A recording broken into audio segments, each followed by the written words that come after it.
이 시간 함께 나누실 말씀은 창세기 28장입니다.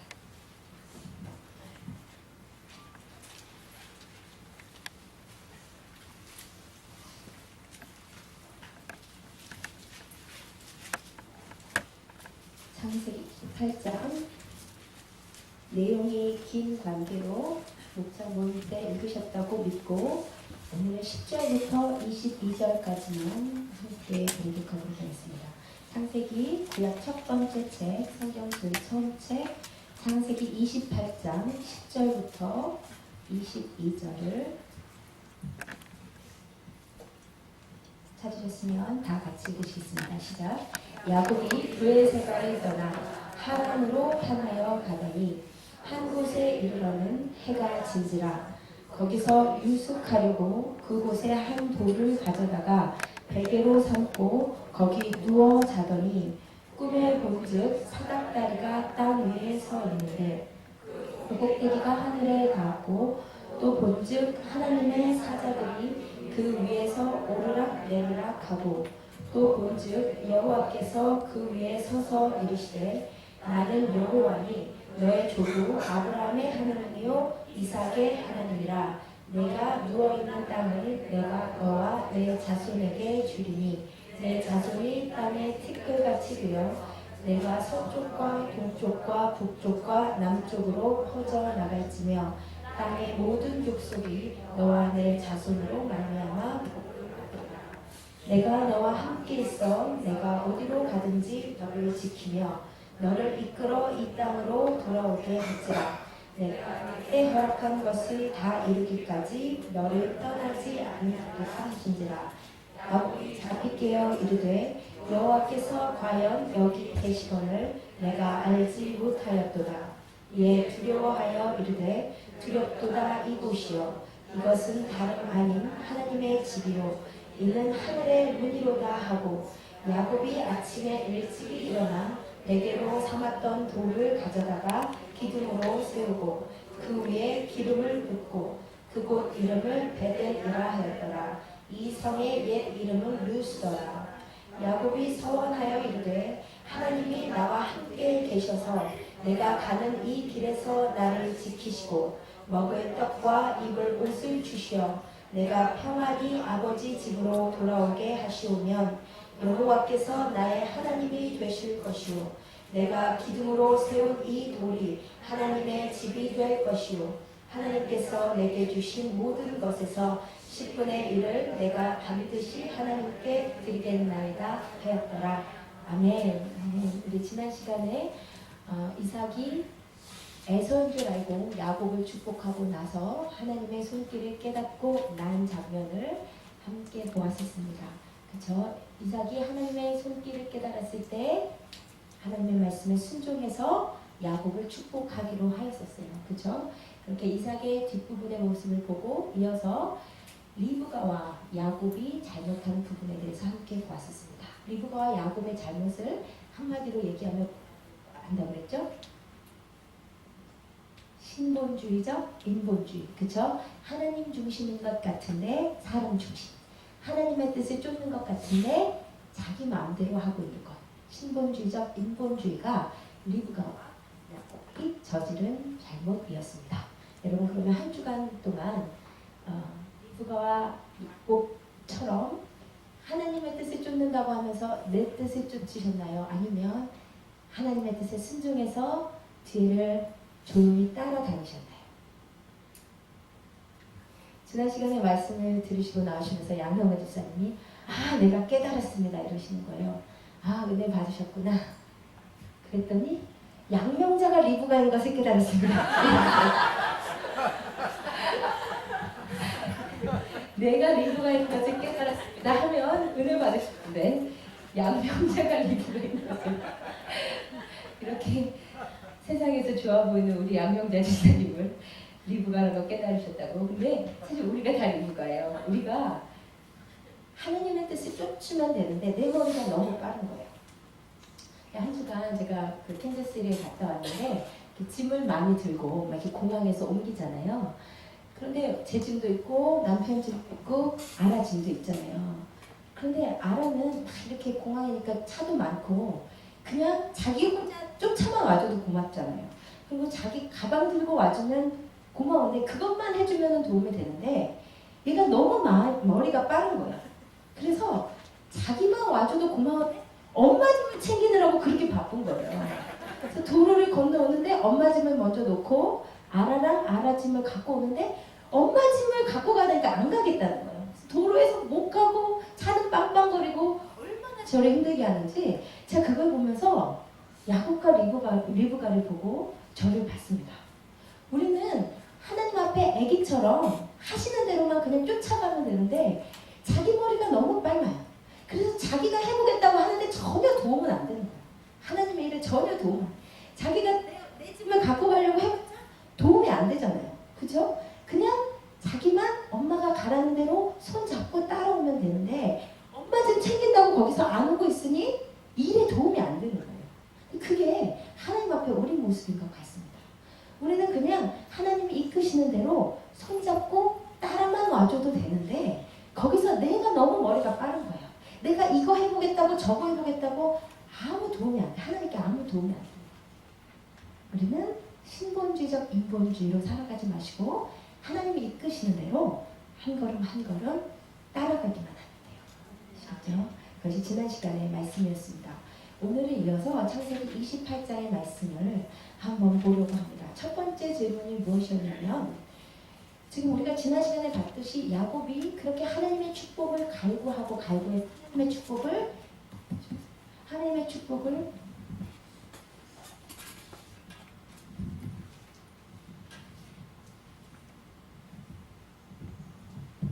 하나님의 축복을 차지하잖아요. 야곱이 축복을 차지했으면 야곱의 삶이 어때야 정상이냐면 잘 풀려야 정상이잖아요.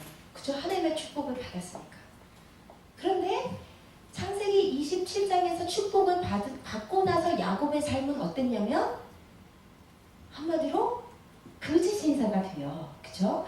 야곱은 어떤 사람이었냐면 대족장 이삭의 아들입니다. 이삭은 가나안 땅에서 매우 성공한 대족장이에요. 오늘로 치면 삼성가, 현대가 뭐 이 정도 되는 대재벌이에요. 이삭이 그렇게 부자가 됐단 말이에요. 그러니까 야곱은 그 대재벌가의 막내 아들로서 너무나 편안하게 지내고 있었잖아요. 엄마 품속에서. 그렇죠? 그런데 이 야곱이 축복을 받고 나서 어떻게 되냐면 부잣집 도련님이 한순간에 홈리스 신세가 돼서 그쵸? 형의 손길을 피해서 그 집으로부터 500마일 떨어진 저 먼 길로 홈리스 신세가 돼서 쫓겨가는 도망자 신세가 됩니다. 그쵸? 아니 야곱이 축복받았는데 그쵸? 반면 축복을 받지 못한 에서의 삶은 어땠어요? 네, 부잣집 아버지의 집에서 잘 먹고 잘 누리고 세상도 다 받고 편안하게 살다가 간단 말이에요. 에서의 삶에는 고난이 없었어요. 누릴 게 계속 누리고 즐길 세상 계속 즐기고 돈도 풍족하고 문제가 없었단 말이에요. 그러면 여기서 우리가 생각해야 될 것이 도대체 하나님께 축복을 받는다는 것이 무슨 의미냐 하는 것이죠. 그렇죠? 분명히 야곱은 축복을 받은 자입니다. 그렇죠? 축복을 받은 그 순간부터 야곱은 복은 지지리도 없는 것 같은 험한 길만 계속해서 가게 돼요.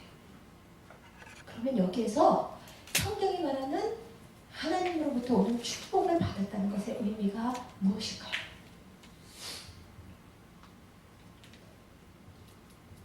여러분 계속 말씀드린 것처럼 성경에서 하나님으로부터 축복을 받았다는 것의 의미는 내 삶이 호의호식하고 걱정이 없어지고 돈이 많아진다는 것을 의미하는 것이 아니라 하나님께서 내 삶을 붙잡으셔서 주도하여 가심을 의미하는 거예요.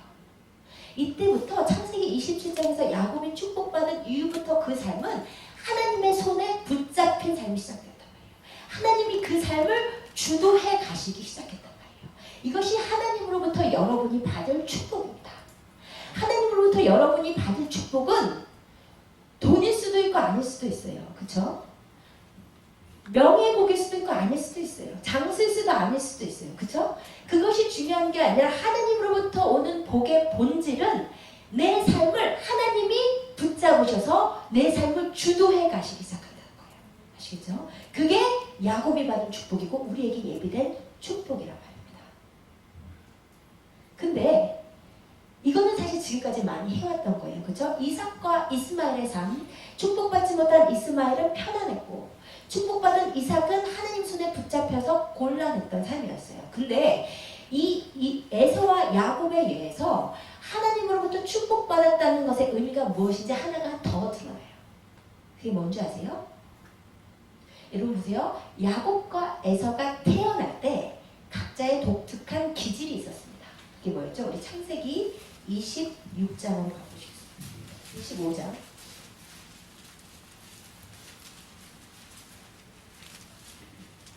(24절에서 26절) 창세기 25장 24절에서 26절. 두 사람이 태어날 때 독특한 기질 함께 읽어보겠습니다. 시작. 그 해산 기한이 찬즉 태 쌍둥이가 있었는데 먼저 나온 자는 붉고 전신이 털옷 같아서 이름을 에서라 하였고 후에 나온 아우는 손으로 에서의 발꿈치를 잡았으므로 그 이름을 야곱이라 하였으며 리브가가 그들이 낳을 때에 이삭이 60세였더라. 여러분, 이 에서와 야곱이 태어날 때 이 다른 묘사는 두 사람의 타고난 독특한 기질이 어땠는지를 보여주는 거예요. 그렇죠? 에서는 털이 많고 전신이 붉은 사람이었대요. 이것은 에서의 타고난 기질이 유난히 혈기왕성하고 유난히 세상 것을 좋아하고 유난히 풍류를 즐기고 유난히 플래시가 많은 사람임을 의미해요. 그런 사람이 개 중에 있습니다. 그렇죠? 사람 중에 진짜 이 육신에 어떤 세상을 즐기는 성품, 인기 끄는 성품, 시끄러운 성품, 그런 게 유난히 강한 사람이 있어요. 그죠? 아시죠? 떠오르는 사람 있죠? 그죠? 저도 그래요. 그런 성품을 타고나는 사람이 있어요. 그것이 에서의 원래 타고난 성품이었단 말이에요. 반면에 야곱은 형의 발꿈치를 잡고 태어났대요. 이것은 야곱의 태어난 성품이, 타고난 성품이 교활하고 상황을 이용해 먹고 남을 뜯어먹고 집요한 성품을 타고났음을 보여주는 거예요. 이것이 두 사람의 타고난 성품입니다. 이 에서와 야곱과 마찬가지로 우리 모두는 타고난 독특한 기질을 갖고 태어나요. 그렇죠? 우리 각자 타고난 기질이 있습니다. 어떤 사람은 조금만 건드려도 얼굴이 빨개지고 화가 금방 올라오는 기질을 갖고 타고난 사람이 있어요. 어떤 사람은 뚝 해가지고 웬만해서는 말을 안 하는 곰 같은 성품을 타고난 사람이 있어요. 그죠? 어떤 사람은 유난히 잘 삐지는 사람이 있어요. 그죠? 조금만 뭐 기분 나쁜 말 해도 딱 삐져버리는 사람 있잖아요. 어떤 사람은 유난히 거짓말을 잘하고 유난히 이치에 빠르고 각자 타고난 기질들이 있습니다. 그런데 야곱과 에서의 삶의 차이는 뭐냐면요. 에서는 죽을 때까지 타고난 이 성품 가지고 살다가 죽어요. 평생 자기의 기질대로 인기 끌고 세상껏 즐기고 남자답게 혈기왕성하게 풍류를 즐기면서 끼가 많다고 하나요? 그렇게 살다가 끝까지 그렇게 살다 가는 게 에서예요.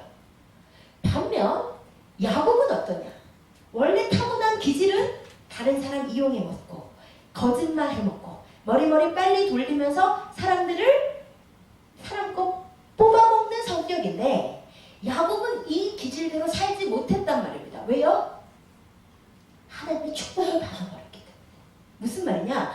야곱이 하나님으로부터 이 축복을 받고 나서 야곱의 삶은 그 타고난 기질이 하나님 앞에 다루어감을 있는 삶을 살았단 말이에요. 왜? 누구를 통해서요? 자기보다 더 빠른, 더 잘 이용해 먹는 라반. 지구상에서 제일 야곱의 성품을 다루기에 좋은 사람을 하나님께서 붙이셔서 20년 동안 그 사람 때문에 실컷 고생하고 20년 동안 그 사람한테 실컷 뜯어먹히고 실컷 속임 당하면서 야곱이 낮아지고 회개하고 자기를 돌아보고 자신의 타고난 성품이 아니라 그 성품이 변화되어가는 축복을 누린다는 것입니다. 이것이 하나님 앞에 오면 우리가 받는 축복이에요. 여러분, 하나님 앞에 오면 처음에 하나님은 여러분을 있는 모습 그대로 사랑하세요. 처음에 온 사람한테 하나님이 절대로 탓하시거나 나무라시거나 이거 고쳐하지 않습니다. 하나님은 지금도 여러분이 지금 이 모습 이대로 10년, 20년 안 바뀌더라도 사랑하세요. 하나님은 이 모습 이대로 사랑하시는데 그런데 우리가 이 모습 이대로 있기를 원하시지는 않습니다. 아시겠어요? 하나님 앞에 오면 우리가 하나님으로부터 축복을 받으면 우리 삶에 일어나는 변화가 뭐냐면 내 안에 하나님의 성품과 상관없이 존재하는 타고난 안 좋은 기질들, 성품들을 하나님께서 다루시기 시작하시는 거예요. 만지시기 하시는 거예요. 하나님 없이 사는 삶은 일단 내가 다 잘난 줄 알고 사는 삶입니다. 남의 것만 보고 내가 잘못된 것은 모르는 삶이에요. 근데 하나님 앞에 오면 내 안에 있는 하나님이 싫어하시는 기질들이 하나씩 둘씩 드러나기 시작하는 거예요. 내가 이 순간에 왜 삐지지? 아니 내가 이 순간에 왜 화가 나지? 아니 이 순간에 내가 왜 거짓말을 하지? 하나님 앞에 내가 부족한 기질들을 다루고 그것도 시즌이 있어요. 무슨 말인지 아세요? 하나님께서 이 시즌에는 화를 잘 내는 내 성품을 집중적으로 다루세요. 그게 어느 정도 훈련이 끝나면 그 다음에는 음란한 내 성품을 집중적으로 다루세요. 그게 그 시즌이 좀 끝나면 하나님이 거짓말하는 내 성품을 집중적으로 다루세요. 그래서 내 안에 하나님이 싫어하시는 기질들을 하나씩 둘씩 하나님께서 다루어 가신단 말입니다. 그래서 다른 사람 보기에는 똑같은데 내면적으로 그리스도의 신부 같은 점도 없고 흠도 없는 하나님의 사람으로 빚어 가시는 거예요. 그게 하나님 앞에 오면 우리가 받는 축복이란 말입니다. 아시겠어요? 그러니까 여러분이 교회를 10년, 20년 다녔는데 옛날 성품 그대로 갖고 계시다. 이거는 정말 곤란한 거예요. 그것은 지금 하나님 앞에 1대1로 맞부딪혀서 나를 다루어 가심을 못 입었다는 증거예요. 내가 10년 전에도 이기적이었는데 지금도 여전히 이기적이다. 그것은 정말 곤란한 경우예요. 하나님 앞에 오면 반드시 우리의 성품을 다루시기 시작하십니다. 그래서 하나님을 닮는 사람으로 만들어가기 시작하세요. 하나님의 축복을 받았다는 것, 하나님께서 내 삶을 붙잡고 주도해 가기 시작하시다.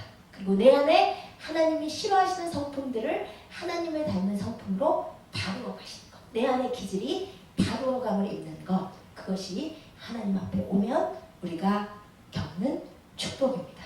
진짜 그 축복을 여러분 누리시기를 원해요. 그러니까 매일매일이 훈련인 거예요. 여러분. 매일매일 나를 만나는 사람, 내가 가는 곳, 내가 당하는 일들, 그 안에서 하나님이 내 기질을 끊임없이 훈련하세요. 하나님 나를 이렇게 훈련하셔서 뭐 하시려고요? 나를 통해서 많은 민족이, 많은 영혼들이 돌아오게 하시려고.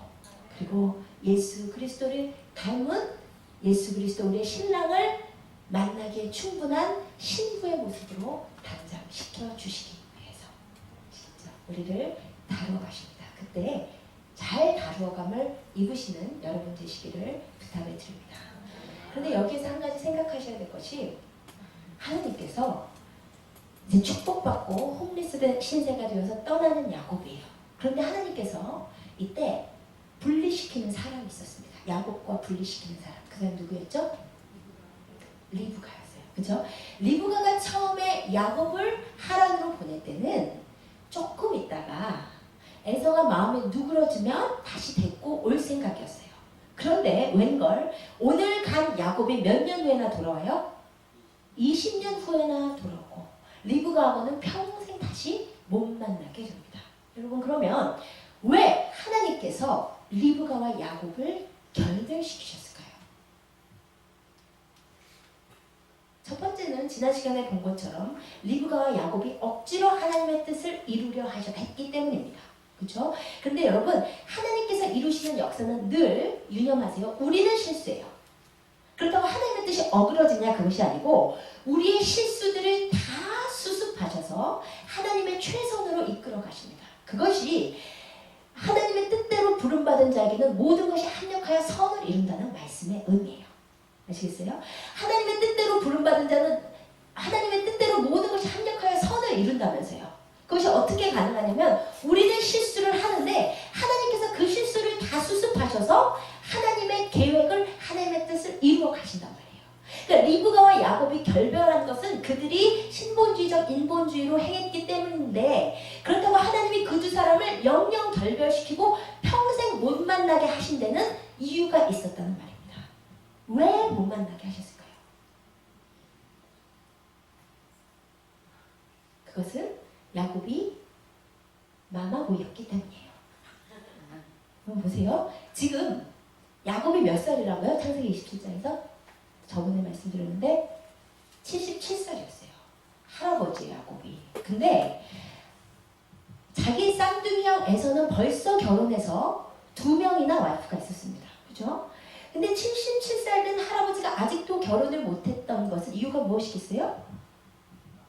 엄마가 반대했기 때문이죠. 야곱아, 절대 가나안 여자 중에서는 아내를 취하면 안 돼. 그러면 빨리 리브가가 하란으로 사람을 보내서 이삭과 리브가의 경우처럼 결혼할 사람을 데려왔어야 했어요. 그런데 리브가가 그것을 안 하고 있었던 것입니다.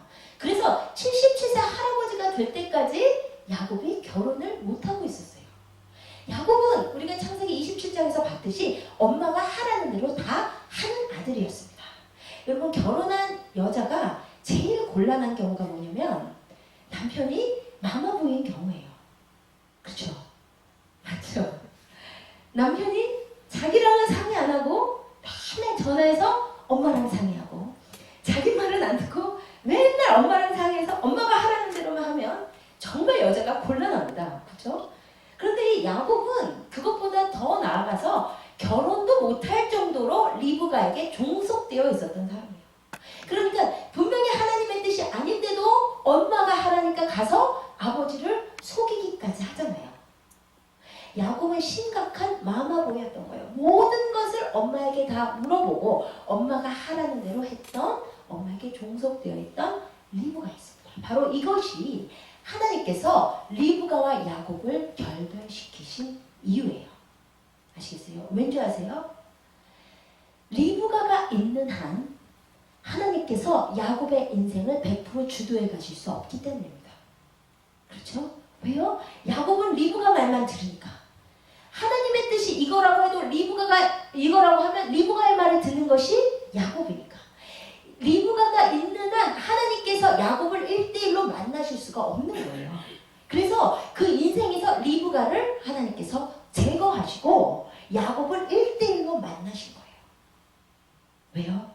우리 사이에 우리에게 가장 의지하는 그 무엇, 하나님보다도 더 의지하는 그 무엇이 없어질 때 우리가 하나님을 만날 수 있기 때문이에요.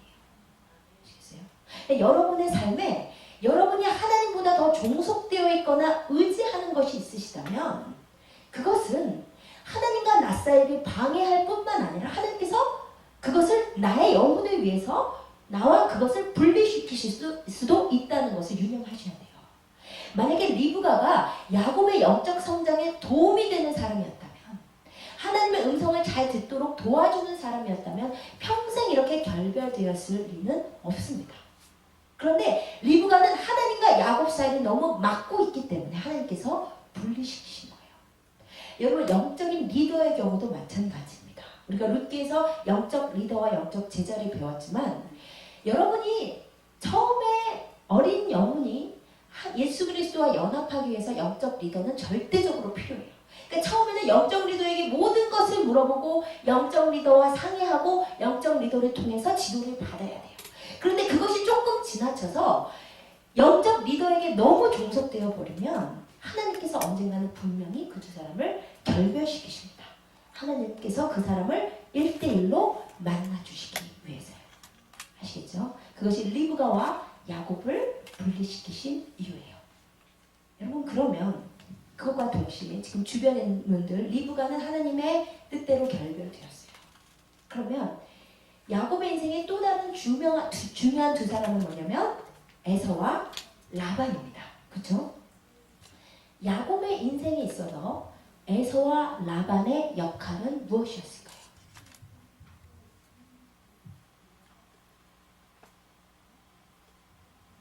김경철 지수님, 야곱의 인생이 다 하셨죠? 목장모임. 야곱에 있어서 에서와 라반의 역할은 무엇일까요? 누구 하신 분 있으세요? 네? 고난? 예, 고난 맞아요. 또요? 네? 연다. 예. 보세요.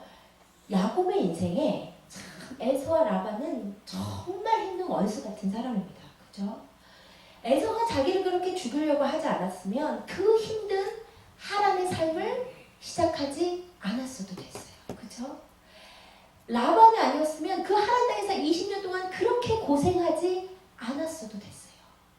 야곱의 인생에서 그 두 사람은 정말 야곱의 입장에서 안 만났어야 되는, 없어졌으면 하는 인물들이에요. 여러분, 그런데 사실 이 두 사람이 없었으면 믿음의 조상 야곱도 없었던 것입니다. 여러분, 야곱의 인생에서 가장 깊이 하나님을 만난 양대 사건이 있어요. 하나는 오늘 볼 베델 사건, 또 하나는 야복강에서 천사와 씨름한 사건. 이 두 사건 다 에서가 없었으면 없었을 사건이에요. 에서가 야곱을 그렇게 죽이겠다고 하지 않았으면 야곱이 이렇게 쫓아나와서 베델에서 혼자 방황할 필요가 없었겠죠. 그렇죠? 에서가 죽이겠다고 쫓아오지 않았으면 야복강에서 그렇게 하나님 나를 살려주시라고 기도하지 않았을 거예요. 아시겠죠? 그러니까는 야곱의 인생에 있어서 에서는 야곱을 하나님의 사랑으로 만드는 훌륭한 조교였다는 것입니다. 라반 또한 마찬가지입니다.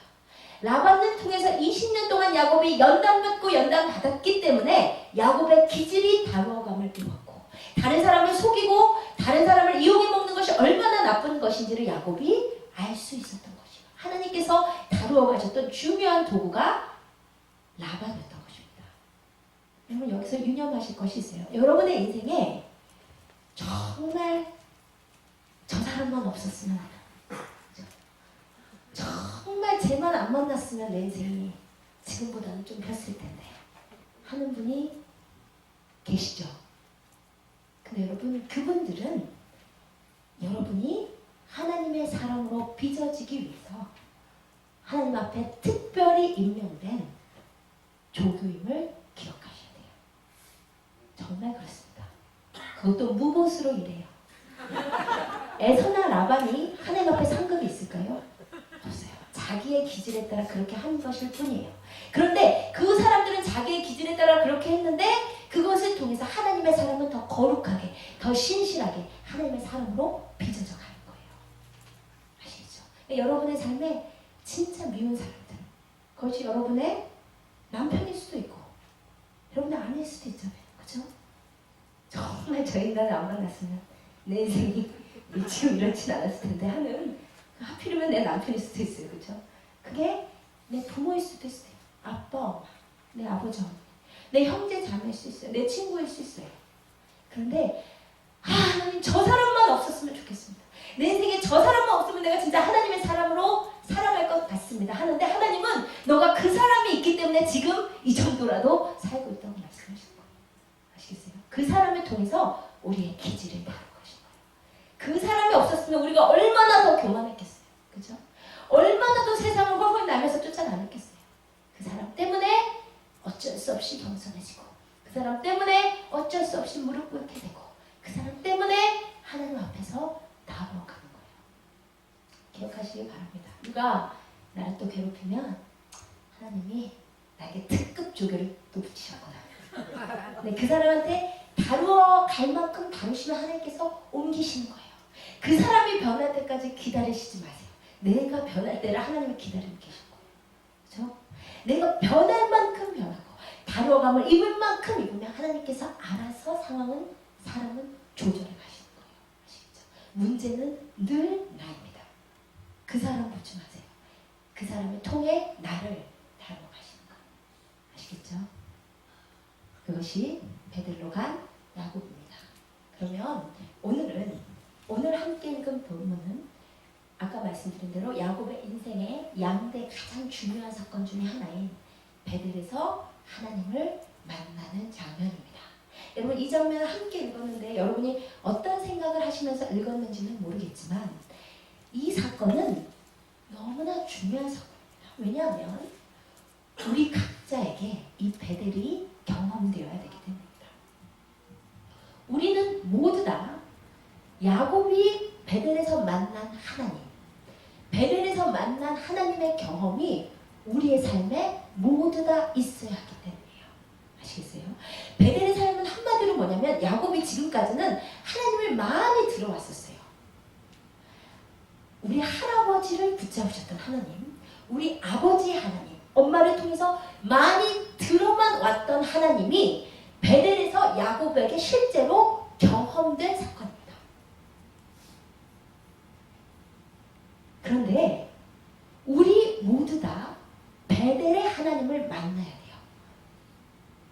무슨 말이냐면 우리가 하나님을 많이 들어왔고 많이 공부해왔고 설교도 수천 번 들어왔고 바이블 스터디도 많이 해봤는데 그렇게 내가 듣고 공부한 하나님 말고 내가 실제로 경험하는 하나님이 반드시 있어야 된다는 말입니다.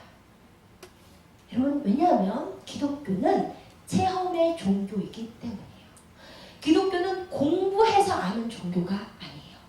만약에 성경을 많이 공부한 사람이 가장 신앙이 좋다고 한다면 여러분, 자유주의 신학자들이 성경을 얼마나 많이 읽는 줄 아세요? 그야말로 수백 번 읽습니다. 다 꿰요. 단어 하나하나 다 꿰요. 근데 그 사람이 그 백수백 번 성경을 읽으면서 하나님을 만났냐? 하나님을, 예수님을 부인해요. 지금 무슨 말씀을 하고 있냐면 기독교의 본질은 내가 매주 주일 예배를 드리고 있습니다. 내가 주일을 지키고 있습니다. 이게 아니란 말이에요. 내가 매일같이 하루에 1시간씩 기도하고 있습니다. 이것도 아니에요. 내가 매일 성경을 100장씩 읽고 있습니다. 옆에 사람이 봤을 때는 신앙이 좋은 사람인데 그것도 기독교의 본질이 아니란 말입니다. 기독교의 본질은 체험이에요. 하나님을 경험하는 거예요. 내가 지금 신앙생활을 잘 하고 있느냐의 의미는 내가 어떤 직분을 받고 있고 내가 어떤 봉사를 하고 있다는 것이 아니라 지금 나와 하나님과의 관계가 어떠냐, 그거예요. 딱 그거예요. 여러분과 하나님의 관계가 어떻습니까? 여러분과 하나님과의 관계가 어때요? 하나님도 나를 아시고 나도 하나님 압니다. 하나님과 교제하며 사랑을 누리고 살고 있습니다 하면 여러분이 신앙생활을 잘하고 있는 거예요. 그런데 제 신앙이요, 주일 한 번도 안 빠져요. 제가 요즘 경건생활을 엄청 열심히 잘하고 있어요. 아무리 피곤해도 1시간씩 기도하고 있습니다. 그런데 1시간씩 기도를 해도 그 가운데 하나님을 만남이 없으면 그냥 자기를 교만하게 하는 경건생활로 그친단 말이에요. 내가 성경을 매일 100장을 읽고 있는데 그 가운데서 하나님을 만나지 못하면 그냥 그것은 내 죽은 지식에 불과하단 말이에요. 아시겠어요? 그러니까 모두 여러분, 교회를 몇 년 다녔기와 상관없이 베델의 하나님을 만나줘야 돼요. 그러니까 오늘 말씀은 특별히 내가 교회를 다녔는데 내가 경험한 하나님, 내가 하나님이랑 무슨 관계가 없습니다, 그렇게 할 얘기가 없는 사람을 위한 말씀이에요. 왜요? 이 베델에서 야곱이 하나님을 만나는 장면은 우리에게 우리가 어떻게 하면 하나님을 만날 수 있는지를 가르쳐주고 있어요. 핵심입니다. 여러분 가운데 이런 거 있죠. 나는 하나님을 그렇게 찾는데, 나는 목이 터져라 기도하는데, 나는 그렇게 열심히 성경을 읽고 하나님을 찾는데 왜 하나님이 나한테는 안아주세요? 그 해답이 오늘 창세기 28장에 있다고요. 베델에서 야곱이 하나님을 만나는 장면은 우리가 어떻게 진짜 하나님을 만날 수 있는지를 가르쳐줘요. 아시겠죠? 그러면 베델에서 야곱이 어떻게 하나님을 만나냐? 우리 창세기 28장 10절에서 12절.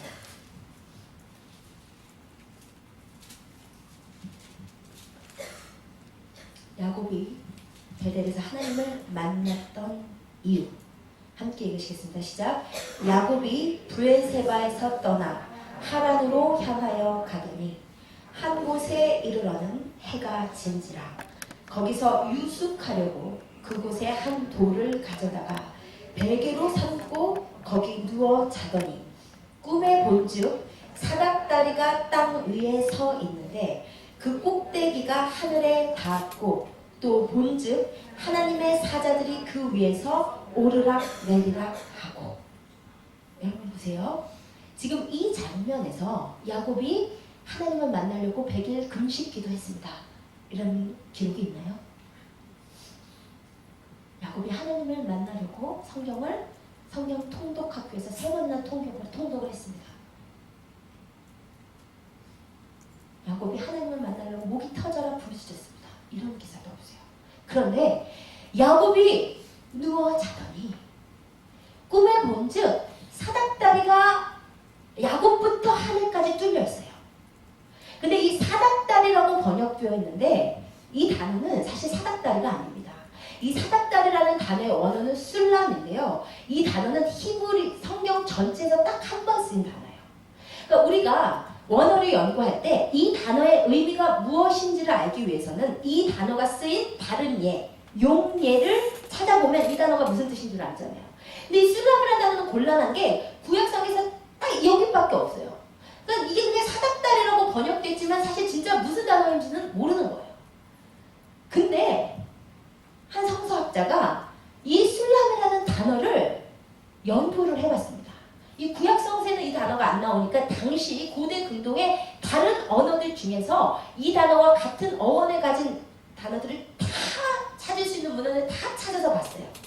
그렇게 연구한 끝에 이 사람이 내린 결론은 뭐냐면 이 술람은 사닥다리가 아니다. 우리말로 하면 고속도로다. 이렇게 얘기를 했어요. 그러니까 하나님과 야곱 사이에 직통도로가 뚫렸었다 이 말이에요. 요즘 말로 치면 하웨이지만. 그러니까 지금 그냥 조금 사닥다리가 있어서 천사집 왔다 갔다 한 게 아니라 야곱이 자고 있는데 야곱과 하나님 사이에 직통도로가 뚫려버린 거예요. 그러면 여러분 과연 왜 이 순간에 하나님께서 하늘 문을 여시고 야곱과 하나님 사이에 직통도로 고속도로가 뚫리고 하나님께서 만나주셨냔 말이에요. 언제 우리를 고속도로를 뚫으시고 만나주시냐는 것입니까? 언제 만나주십니까? 지금 야곱이 하나님을 만난 상황이 어때요? 아까 말씀드린 대로 야곱은 브엘세바라는 곳에 대족장의 아들, 엄마 치마폭 하에서 평생 힘들 것이 없던 살던 사람이에요. 그죠? 근데 이 사람이 형이 죽이려고 해서 쫓겨나서 여기로부터 500마일 떨어진 바다나람 또는 하란으로 걸어가는 중입니다. 약대도 없이 백팩 하나 메고, 예? 부잣집 도련님이 갑자기 백팩 하나 맨 홈리스 신자가 된 거예요. 500마일은 빨리 걸으면 한 달, 늦게 걸으면 2달 걸어가야 되는 길이에요. 지금 험한 길을 걷는데 야곱이 너무나 두려웠습니다. 두려웠다는 것을 어디서 알 수 있나요? 20절에 야곱이 하나님께 한 기도를 통해서 알 수 있어요. 야곱이 서원하여 이르되 하나님이 나와 함께 계셔서 내가 가는 이 길에서 나를 지키시고 먹을 떡과 입을 옷을 주시어 내가 평안히 아버지의 집으로 돌아오게 하시오면 여호와께서 나의 하나님이 되실 것이요. 하나님 나를 평안하게 돌아오게 해주세요. 나를 먹을 양식을 주세요. 옷을 주세요. 라고 기도하고 있는 이유는 자기가 평안히 돌아올 수 있을지 몰랐었기 때문입니다. 그죠? 지금 도적의 위험이 있잖아요. 모르는 생전 처음 가는 길을 백팩 하나 메고 가는데 얼마나 두려웠겠어요. 한 치 앞도 못 내다보는 상황입니다. 지금 야곱의 심정이 어땠겠어요? 평생 하나님의 축복을 받고 싶어서 하나님이 사실 누군지도 잘 모르면서 하나님의 축복을 갈구했었는데 지금 상황은 어때요? 한순간에 밑바닥이 된 거잖아요. 한순간에 내동댕이 쳐진 거잖아요. 내가 갖고 있던 건 내가 의지하는 엄마 다 떠난 상태잖아요. 지금 아무것도 없이 밑바닥이 된 상태입니다. 바로 이 상태였기 때문에 하나님께서 야곱을 만나 주셨다는 거예요. 여러분 제가 지금 무슨 말씀을 드리고 있는 거냐면요. 하나님을 만나는 티는 한 가지입니다. 이사야 57장 15절.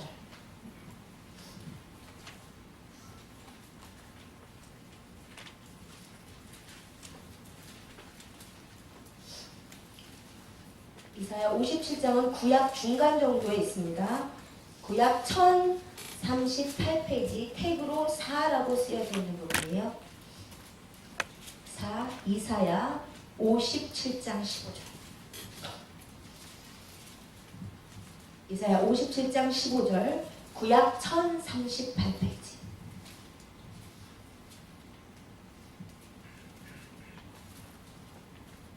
이사야 57장 15절 하나님을 만날 수 있는 방법입니다. 구약 1038페이지 구약 중간 정도의 책 이사야 57장 15절 함께 읽으시겠습니다. 시작. 지극히 존귀하며 영원히 거하시며 거룩하다 이름하는 이가 이와 같이 말씀하시되 내가 높고 거룩한 곳에 있으며 또한 통회하고 마음이 겸손한 자와 함께 있나니 이는 겸손한 자의 영을 소생시키시며 통회하는 자의 마음을 소생시키려 함이라. 아멘. 여러분, 이것이 하나님을 만나는 키입니다. 하나님은 높고 거룩한 곳에 거하시는 분이에요. 하나님은 크신 분이세요. 근데 하나님이 누구에게 찾아오시느냐, 누구에게 직통 도로를 뚫어주시느냐, 마음이 통회하고 겸손한 자에게 오신다는 거예요. 이것이 바로 베델에서 야곱이 하나님을 만났던 이유예요. 야곱이 내 잘난 것에 살 때는, 엄마 치마폭에 있을 때는 아무리 하나님을 만나보려도 안 만나졌는데 내가 모든 것이 다 없어지고 내가 무방비 상태가 되고 세상 가운데 내 동댕이 처진 그 순간, 눈물밖에 안 나오는 그 순간, 한치 앞도 내다볼 수 없는 그 순간, 두려운 그 순간에 하나님께서 그에게 직통 도로를 뚫어주셨단 말이에요. 여러분, 나는 왜 하나님을 찾는데 안 만나져요? 그 말씀하시는 분들, 내가 하나님 앞에 겸손하고 통회하는 신령이 되면 되는 거예요. 그래서 때로는 하나님께서 나를 고난 가운데 모시는 거예요. 왜냐면 가만히 있을 때는 하나님 앞에는 그렇게도 겸손하지 못하고 그렇게도 통회하지 못하니까 나를 눈물 흘릴 수밖에 없는 환경으로 모셔서 그곳에서 하나님이 나를 만나주시는 거예요. 여러분, 그래서 대한민국 남자들이 언제 하나님을 가장 깊이 만납니까? 언제 하나님 제일 깊이 만나요? 여기서 군대에서. 특히 훈련소에서 100일 동안만.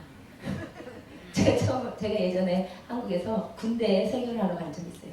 200명의 시커먼 초록색 군인들이 앉았는데 눈물을 흘리면서 하나님의 말씀을 사모하고 찬양하면서 우는 사람은 무조건 신참들. 지금 너무 곤란하니까, 너무 힘드니까. 특히 훈련소에서는 교회 한 달 정도 있다 교회 가시는데 교회만 갈 수 있다는 것만으로도 눈물 나. 그 자리에 앉기만 해도 눈물 나. 찬양도 뭐 좋은 찬양 나올 필요 없어요. 마귀들과 싸웠지라 이것만 나도 눈물 나. 마음이 상하고 겸손하고 통회하는 심정이 됐습니까? 여러분, 근데 그때 하나님과 나 사이에 직통 도로가 뚫리는 때란 말이에요. 여러분, 팔복의 첫 번째, 심령이 가난한 자는 복이 있나니 천국이 저희 것이다. 이 말이 뭔지 아세요? 하나님을 만날 심령은 통회하고 깨어진 가난한 심령이 하나님을 만난다 이거예요. 여러분 가운데 왜 나는 하나님을 안 만나집니까? 하는 사람은 혹시 여러분이 하나님을 만나려고 바벨탑을 쌓고 있지 않나 생각해 보세요. 내 지혜로 하나님을 만나려고 바벨탑을 쌓고 있으면 하나님이 바벨탑을 흩으시고 숨어버리십니다. 근데 내가 낮아지면 그곳에 높고 높은 하나님을 임재하시는 거예요. 페이스북에 봤더니 박진영이라고 아시나요? 박진영이라고 한국의 아주 성공한 가수와 프로듀서가 아주 성공한 사람이에요, 한국에. 근데 이 사람이 한 3년 동안 활동을 안 하다가 새로운 노래를 발표했는데 이런 종류의 가사를 발표했어요. 내가 이제 술에 취해서 있다가 눈에 뜨는 아침 이제 싫다. 내가 어디로 가는지 알 수 있다면, 내가 죽는 그 순간 웃을 수 있다면 좋겠다. 뭐 이런 식의 노래를 발표하고 그 쇼프로에 나왔던 거예요. 그래서 그 사람이 뭐라고 하냐면, 옛날에 내가 잘 나갈 때는 내가 이렇게 걸어가고 나 끝이 어떻게 될지, 죽고 나서 어떻게 될지를 알지 못한다는 사실이 별로 불편하지 않았다는 거예요. 근데 어느 순간부터 그게 너무 불편해졌어. 지금은 돈도 갖고 명예도 갖고 성공할 건 다 가졌는데 내가 죽고 나서 내 삶이 어떻게 될지 모른다는 사실이 한순간 너무 불편해졌다는 거예요. 그래서 이 사람이 예수님에 대해서 알아보려고 어떻게 했냐. 1년 동안은 물리학을, 이 사람 굉장히 똑똑한 사람이거든요. 1년 동안 물리학을 열심히 공부해서 물리학을 통해서 예수님을, 창조주가 있다는 것을 본인이 알아보려고 1년 동안 물리학을 공부했대요. 동안 그 공부를 마치고 2년째는 뭘 했냐? 역사가 어떻게 흘러가는 것을 보면 하나님의 존재를 확신할 수 있겠지 해서 2년째는 역사만, 세계 역사만 공부를 했단 말이에요. 그리고 3년째는 무엇을 했냐? 이스라엘로 직접 가서 1년 동안 예수님의 흔적을 따라다니면서 공부를 했대요. 그래서 이 사람이 뭐라고 하냐면 3년간의 공부 끝에 내린 결론은 뭐냐면 머리로는 이해가 돼. 머리로는 동의가 된대요. 근데 안 믿어지니까 미치겠대요. 그게 그 사람이 한 말이에요. 여러분, 근데 그 사람이 놓치고 있는 한 가지가 뭔지 아십니까? 내가 조물주의 지위에서 조물주가 계신지 알아봐야지 하는 심정에는 바벨탑을 하나님의 향해서 쌓고 있는 거예요. 하나님이 숨어버리세요. 그런데 내가 통의하고 겸손한 심정으로 피조물의 지위에 낮아져서 하나님 만나고 싶습니다. 하나님 나에게 와주십시오. 하나님 나를 만나주십시오 하면 그때 만나주시는 분이 하나님이시란 말이에요. 그때 하늘과 여러분 사이에 직통도로가 뚫린단 말이에요. 여러분 가운데 심령에 토해하고 자복하며 깨어진 마음, 산산조각난 마음을 갖고 있는 심정은 어디서든 하나님이 임재하십니다. 하나님이 여러분에게 임재 안 하시고 기다리고 계시는 것이 아니에요. 하나님은 누구나 지금 당장 만나고 싶으세요. 왜 못 만나는 줄 아세요? 내 마음이 너무 부하기 때문이에요. 언제 하나님을 만날 수 있는 줄 아세요? 눈만 감아도 눈물이 주룩 흘리는 내 마음이 가난하고 찢어진 심령이 됐을 때 그때 하나님께서, 베델의 하나님께서 만나주시는 거예요. 여러분, 그렇다고 우리가 언제나 고난 가운데 있어야 되겠습니까? 언제나 힘들기 때문에 하나님 앞에 와서 울어야 되겠습니까? 정말 귀한 하나님의 사람은 내 삶이 부하건 가난하건, 내 삶이 잘되건 잘못되건 늘 하나님 앞에 겸손하고 통회하는 심령을 잃지 않는 자예요. 그 자에게는 언제나 하나님께서 함께 해주세요.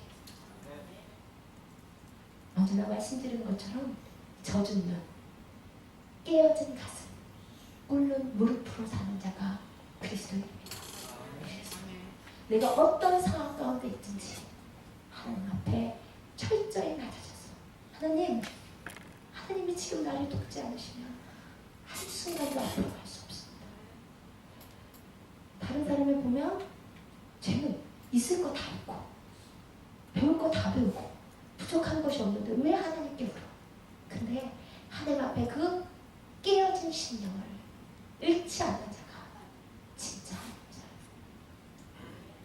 제가 이번에 가서 하나님의 사람들을 많이 만나고 예언을 많이 받으면서 하나님께서 정말 우리 사역과 우리 성도님과 하나님 앞에 철저하게 굴복되려고 노력하는 시간들을 하나님께서 하나도 놓치지 않고 다 세고 계시고 다 알고 계시고 다 격려해 주시는 거 하나님.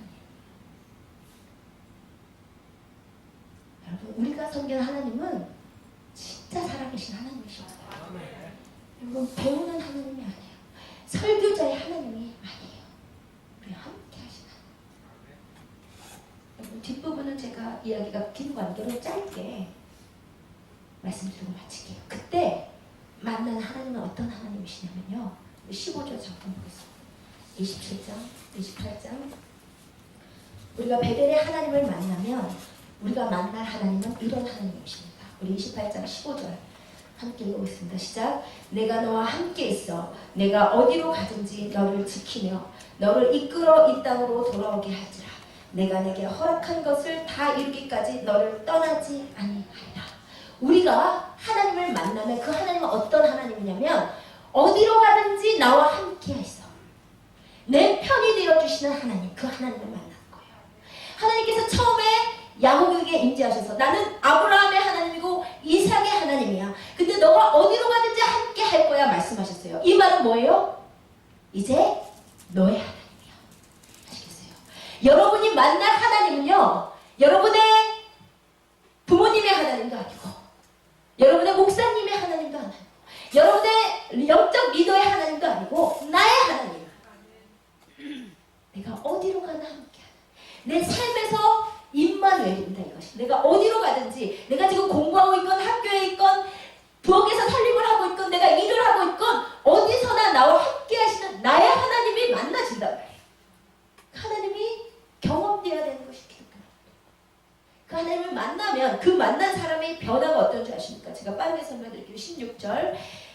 번째, 야곱이 잠에 깨어 이르되 여호와께서 과연 여기 계시거늘 내가 알지 못하였도다. 첫 번째 변화, 하나님이 계신데 알지 못했다. 이 말은 뭐예요? 이제는 안다 이 말이죠. 근데 여기서 알다라는 단어가 야다라는 단어인데 이 단어는 경험적으로 알다, 헬라어의 기로스코랑 같은 단어예요. 그러니까 뭐냐면 내가 하나님을 경험하지 못했더니 이제는 경험합니다. 경험했습니다. 이렇게 얘기할 수 있다. 하나님을 만난 사람은 반드시 사람에게 내가 하나님을 만났어요. 여러분 주위에 그런 사람 있죠? 내가 하나님을 언제 만났습니다. 어떻게 만났다는 거야? 눈으로 봤다는 거야. 근데 베델의 하나님을 경험한 사람은 내가 하나님을 이때 만났습니다 라고 얘기할 수 있다. 여기서 알다라는 단어는 경험했다는 단어예요. 내가 하나님을 경험했습니다. 이것이 하나님을 만난 자의 첫 번째 고백이에요. 두 번째 17절 이에 두려워하여 이르되 두렵도다 이곳이요 이것은 다름 아닌 하나님의 집이요 하늘의 문이로다. 두 번째는 코람데오의 경외감이 생깁니다. 무슨 말이냐면 지금 베델의 야곱은 처음에는 뭐 때문에 두려웠냐면 살 걱정 때문에 두려웠어요. 그쵸? 어떻게 살아남을 수 있을지 두려웠어요. 그런데 하나님을 만나고 났더니 삶의 두려움, 삶의 짐은 다 어디로 가버리고 하나님이 진짜 계시구나. 하나님이 진짜 여기 계셨구나라는 하나님이 여기 계신 것으로 인한 경외감을 갖게 된단 말이에요. 이것이 하나님을 만난 자의 모습입니다. 여러분 하나님을 만나잖아요. 예배가 달라져요. 왜요? 하나님이 진짜 여기 계셨네. 하나님을 안 만나고 예배하는 사람은 하나님이 계신지 어떤지 의식을 잘 못하니까 그냥 의식적으로 예배 드리는데 아니 내가 진짜 하나님을 만나고 났더니 하나님이 진짜 여기 계시네. 그 예배는 다를 수밖에 없죠. 그 사람의 기도는 다를 수밖에 없죠. 그렇죠? 하나님을 진짜 들으시구나. 하나님 앞에서 코람데오 하나님 앞에서 이제 하나님 때문에 두려워. 세상의 걱정 때문에 두려운 것이 아니라 이제 나를 다 보고 계시는 하나님 앞에 내가 어떻게 살아야 될까라는 코람데오의 경외감을 갖게 된단 말이에요. 여러분 이것이 분명히 하나님 만난 사람의 고백입니다. 하나님 만나고 나면 찬양을 다르게 부르게 돼요. 찬양이 그냥 노래방에서 노래 부르듯이 부르는 찬양이 아니라 아니 하나님이 지금 이 찬양을 받고 계셨구나. 그거를 알게 되면 그 찬양이 얼마나 달라지겠어요. 그래서 은혜 받은 자의 찬양은 그렇게 다른 것입니다. 은혜 받은 자의 기도는 그렇게 다른 것이요. 은혜 받은 자의 예배는 그렇게 다른 것이요. 하나님이 지금 여기에 계심을 경험하기 때문에. 세 번째 18절입니다. 야곱이 아침에 일찍 일어나 베개로 삼았던 돌을 가져다가 기둥으로 세우고. 세 번째 야곱이 베델의 하나님을 만나고 나서 그 장소로의 기둥을 세웠어요. 이것은 야곱이 내가 이 사건을 평생 잊지 않겠습니다 라는 뜻이에요. 그쵸? 하나님을 만난 사람은 내가 오늘 하나님을 만난 이날 평생 잊고 싶지 않아요. 그쵸? 왜냐면 그 날이 내 인생의 전환점이 되니까. 제가 초등학교 때, 제가 고등학교 때, 제가 40살 때 하나님을 만났어요 하면 그 날을 평생 잊고 싶지 않게 됩니다. 새로 태어난 날이기 때문에 기념비를 세워요. 네 번째, 그 위에 기름을 붓습니다. 여러분 왜 야곱이 기름을 부었을까요? 기름은 왜 갖고 왔을까요? 야곱이 기름을 왜 갖고 왔을까요? 아저씨 선생님, 야곱이 기름을 왜 갖고 왔을까요?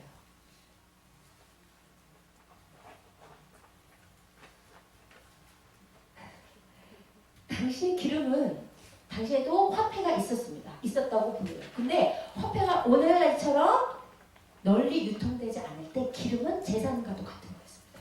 지금 빨리 형의 낯을 피해서 도망갈 때 엄마가 백팩에다가 기름을 잔뜩 싸준 거예요. 가다가 돈 필요할 일, 위급사항 있으면 쓰라고.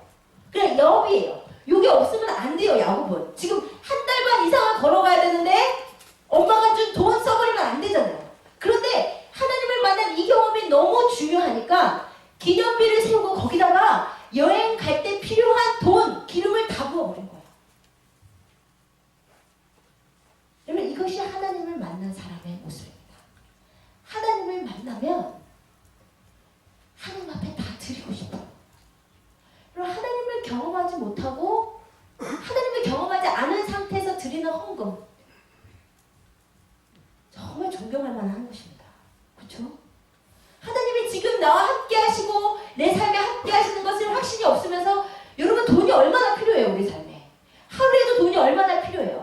지금 내 쓴 돈도 모자란데 그것을 하나님께 드린다는 건 놀라운 것입니다. 그렇죠? 겨우 드리는 것도 아닐 수 없습니다. 근데 하나님을 경험하고 나면 내 필요가 이만큼 한데 그냥 다 드리고 싶은 거예요. 그 하나님 너무 좋아. 돈으로는 모자라. 내 몸도 내 시간도 내 건강도 옛날에는 하나님께 드리는 게 그렇게 아까운데 하나님 예배하러 여기 오는 시간이 그렇게 아까운데 하나님을 만나고 났더니 다 드리고 싶고 더 드리고 싶고 하나님께 시간도 더 드리고 싶고 더 있고 싶은 거예요. 기름을 부은 야곱입니다. 마지막이요. 하나님을 만난 자의 변화. 마지막 20절부터 22절 제가 읽겠습니다. 야곱이 서원하여 이르되 하나님이 나와 함께 계셔서 내가 가는 이 길에서 나를 지키고 먹을 떡과 입을 옷을 주시어 내가 평안히 아버지의 집으로 돌아오게 하시오면 여호와께서 나의 하나님이 되실 것이요 내가 기둥으로 세운 이 돌이 하나님의 집이 될 것이요 하나님께서 내게 주신 모든 것에서 10분의 1을 내가 반드시 하나님께 드리겠나이다. 여러분 이 고백은 번역 때문에 우리가 자칫 잘못 생각하면 야곱이 하나님께 조건을 걸었다 이렇게 들리잖아요. 그렇게 또 많이 설교들 하잖아요. 야곱의 성품이 얼마나 교활하면 하나님을 만나는 그 순간에도 하나님께 조건을 건다. 그런데 이것은 번역이 조금 문제가 있어요. 뭐냐면 20절에 21절에 내가 평안히 아버지 집으로 돌아오게 하시오면 이라고 되어 있잖아요.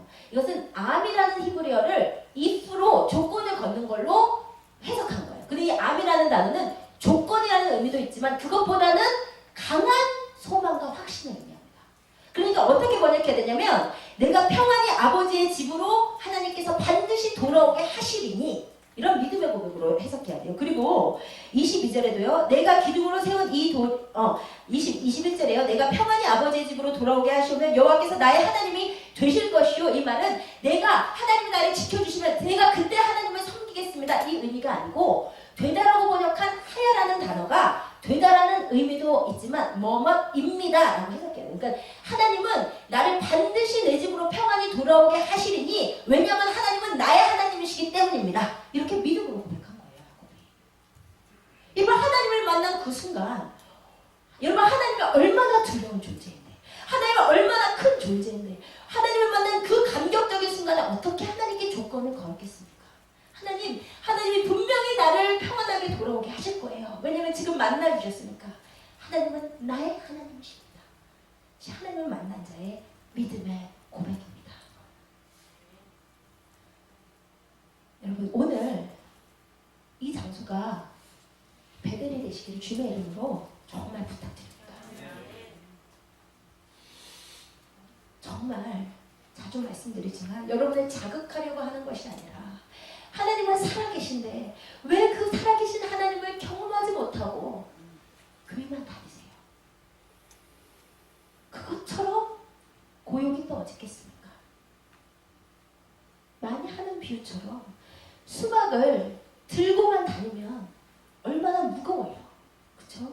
수박을 깨서 그 안에 있는 탄 맛을 봐야 될 것이 아니에요. 하나님을 경험하지 못하고 교회만 다니고 헌금만 열심히 하고 예배만 열심히 드리고 성경만 많이 읽고 기도한다고 앉아있는 사람은 수박만 들고 다니는 사람이에요. 얼마나 불편해요. 하나님을 경험하면 다 해결돼요. 왜요? 나의 하나님을 만나니까요. 정말 아직 베델의 하나님을 경험하지 못하신 분들은 오늘 베델의 하나님을 경험하시기를 원합니다. 여러분의 삶의 상황이 어떻든 상관없이 여러분이 지금 하나님을 찾는 심령만 되면 겸손하게 하나님 내 지혜로 하나님을 찾고 있던 것 내려놓고 구름탑을 쌓던 것 내려놓고 내가 가장 밑바닥에 내려가서 심령에 통회하고 자복하며 깨어진 심령으로 하나님 좀 만나고 싶습니다. 그러면 여러분 언제든지 만나주십니다. 100%예요. 여러분이 심령이 깨어지기만 하면 여러분이 파산난 심령만 되면 바로 찾아오세요. 근데 여러분이 죽을 힘을 다해 부르짖지 않아도 돼요. 여러분 눈 감으면 눈물이 주룩 흐르는 그렇게 누가 건드리기만 해도 눈물이 나올 정도로 마음이 가난해져 있으면 하나님과 여러분 사이에 직동도로가 뚫리는 순간입니다. 그렇게 지금 하나님을 찾아보시기를 바랍니다. 하나님을 향한 그렇게 간절함으로 드리는 찬양은 그렇지 않은 상태에서 열심히 10번 100번 부르는 찬양보다 하나님을 만날 가능성이 높아요. 하나님을 찾고자 하는 간절한 마음에서 드리는 한 번의 예배는 그런 심령이 없이 100번 드리는 예배보다 하나님을 만날 확률이 높습니다.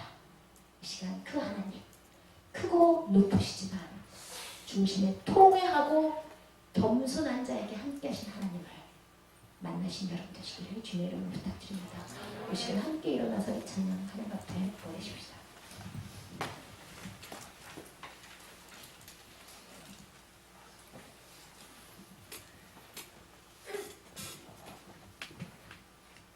키보드 좀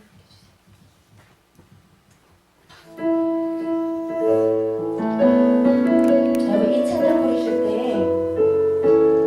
여러분 하나님은 여기 계시는 하나님이십니다. 보라 내 영이 온 땅에 충만하지 아니하냐. 보라 내 영이 이전에 충만하지 아니하냐. 보라 나의 택한 백성들아 내가 문 밖에 서서 문을 두드린다. 누구든지 내 음성을 들으면 내가 그에게로 들어가리라. 내가 너의 친구 되리라. 내가 너의 하나님이 되어주리라. 높고 거룩한 곳에 거하시며 심령이 통회하며 겸손한 자에게 오신 하나님, 그렇게만 되면 늘 만나주시는 하나님께 간절한 마음으로 이 찬양 올려드리십시다. 하나님의 사랑을 사모하는 자, 하나님의 영광을 바라보는 자, 너의 모든 것 창조하신 우리 주님이 너를 얼마나 사랑하시는지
주시고 우리를 만나주시기를 원하시는 하나님이에요.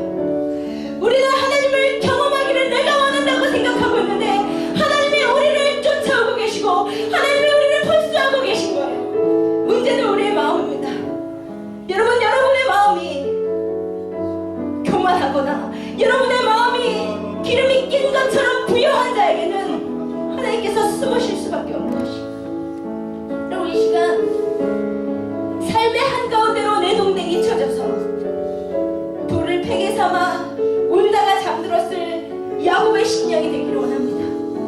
여러분, 그 사람에게 하나님께서 오늘 지금 하늘로부터 직통도로를 내시고 하늘로부터 고속도로를 내시고 우리가 진정한 마음으로 아버지 만나 주십시오. 아버지 찾아와 주십시오. 아버지 말씀해 주십시오. 하나님, 이렇게는 답답해서 신앙생활할 수 없습니다. 그렇게 겸손하게 찾는 심령을 하나님께서 반드시 만나주시고 싶습니다. 여러분, 이 시간 우리 하나님을 찾으십시다. 이 시간 아버지 하나님을 찾으시되 의미 없는 소리만 지르지 마시고 우리의 진심을 담아서 아버지 만나주십시오. 아버지 나에게 와주십시오.